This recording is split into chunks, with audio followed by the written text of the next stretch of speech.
I don't know why every single time I try to record, I have the runniest nose in the world. I don't know if it's like a nerve reaction or like something.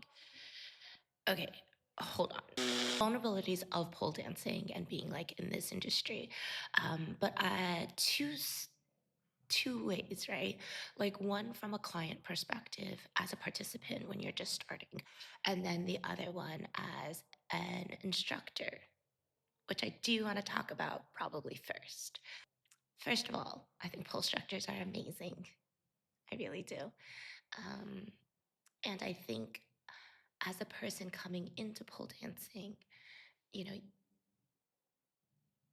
you see your pole instructor as like they're everything. Um, and there's a saying like we always use the words like my pole mama, like they're my pole mommy, they're my pole mom. Like it's usually like your first teacher. They take on a pretty influential role, right? Like they're your first taste, they're your first intro. It's really gonna make or break it. If they're nasty to you, you're probably not gonna really like it.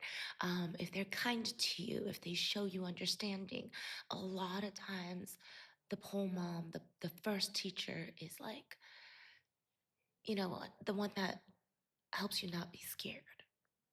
The cheerleader, the one that helps you know that you can do it, the one that shows you you're stronger, the one that kind of opens your eyes into this whole brand new world. Um, so it is, I do think of it as a really big responsibility. I really do. And so, as a pole teacher, or if you're thinking about going into teaching, there's a lot of things that really need to be considered other than can I do the move? You know, um, I think this might have been what spawned this whole talk and this whole topic is that generally I feel like in sports and in like performance world, dance, things like that, there's a saying that's like a very old saying that's like those who can't do teach. That is like the furthest thing from the truth. Um, I think it's a very different skill set. But do I think that the people that can't do ultimately start to teach? Um, no, I absolutely do not. But that being said, I also don't think everybody should be a teacher. Let's just get that straight. And the reason I say this is this. I know my own limitations. I know that I can't do certain things. There's a lot of freaking amazing pole dancers. There's a lot of students that are way bendier, way stronger, perform at a higher rate than me. Like I get that. And this isn't one of those like feel bad moments where it's like, oh, Linda's sad about that comment because I want to be thought of as like, oh, I can do everything. No, it's definitely not that. I came into this and I started the studio, I started the business, knowing like immediately that I was only going to be able to get to a certain level. And, my biggest concern when I was opening the studio was like, shit, well, who is going to teach above me? Right. So I don't think that's it. I think the reason it hurts my heart when I hear that is because I've met so many amazing teachers, and I'm not gonna like sit here and scatter their names because I don't want it to sound like, I'm leaving people out or I don't think highly of others. Messages coming in. There's a lot of amazing performers and competition based people, show people that I know and have met and know that they are absolutely beautiful movers, competitive, strong, bendy, everything you can ask for. Um, and I know them as teachers. And I've been lucky enough to, be a student with them or converse with them, been able to ask them questions, take workshops or take like lessons. And they are the kindest, the most humble, the most brilliant, really, really, really freaking smart, really, really great at what they do, really amazing at teaching. So I don't necessarily think that it's like the people that become teachers are the ones that can't do. I just that's not an accurate portrayal. However, I also don't think everybody should teach. Like, it's not a natural progression. It's not like, well, I got to a certain point and I can do X, Y, and Z, and what else is there to do? And so I'm going to teach. I do not endorse that at all. I think it's great responsibility. And first and foremost, it's safety. Like, duh. People are hanging upside down by their legs and knee pits, and then you're telling them to like remove body parts and be like, yeah, stay there and chill out and smile and look cute while you're doing it. I think it's a great responsibility, not just safety wise, because when people show up, they're vulnerable. They feel a certain way. They're scared. They're unsure, not just of their ability, but if you've been pole dancing or you've been doing this, you do realize that like a lot of your insecurities show up with you. Not only are you trying to do something new, you are doing it half naked in front of random people that you don't know.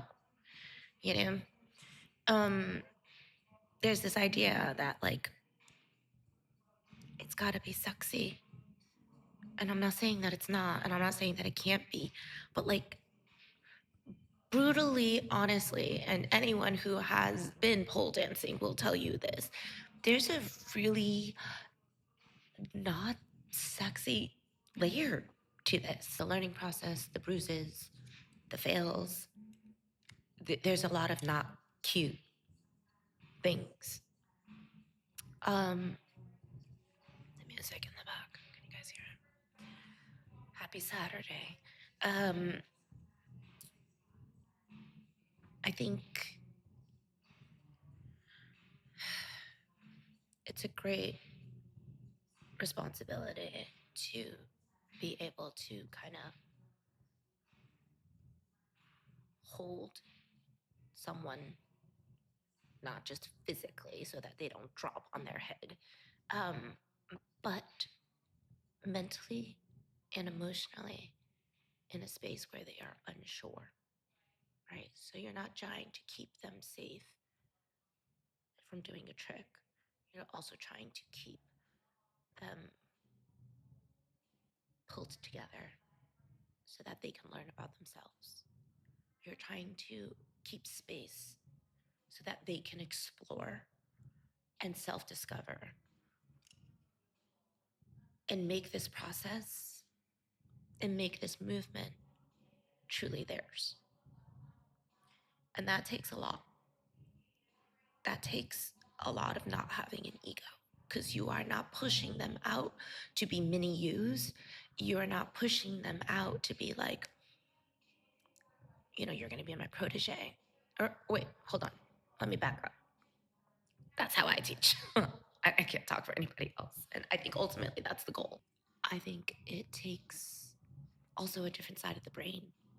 I know for me, and again, I'm not like the hardest tricker. I'm not the most advanced. I can't, like, I'm not out here doing freaking the insane stuff.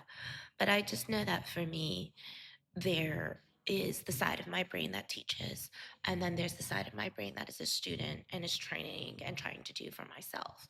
And it's really hard for me.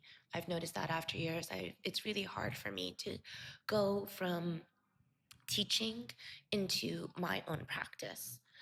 It is much easier for me to be learning and a student or working on something individually in the room by myself or with some friends and then switch over into not so easy the other way around. And if someone around here or that hears this is has a little bit more knowledge and scientific basis on why, I would love to know. But I just know that for me, it's definitely that. And I also think that the best teachers are those who have struggled a little. Again, this isn't a me thing.